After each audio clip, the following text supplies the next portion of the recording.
Vasario 3-4 dienomis Kauno technologijos universiteto auloje vyko tarptautinė konferencija Mokslo, verslo ir studijų pažangai, kurią organizavo Santaka Slėnis. Konferencijos metu pranešimus skaitė strateginės plėtros prorektorius Gintautas Žintelis, Glasgow Kaledonijos universiteto komercijos departamento vadovė Davena Rankin, Švietimo ir mokslo ministerijos viceministrė Nerija Putinaitė skaitė apie slėnių raidos perspektyvas Lietuvoje.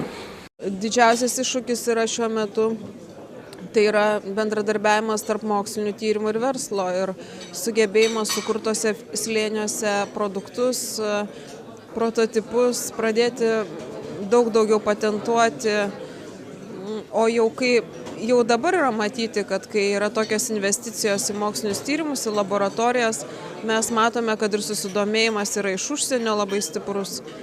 O universitetams, kurie dalyvauja šitame slėnyje, kyla labai didelis iššūkis parengti reikiamų specialistų, tam, kad užaugtų ta karta, kuri dirbtų slėniuose ir tam, kad jie būtų sėkmingi ir toliau plėtotųsi.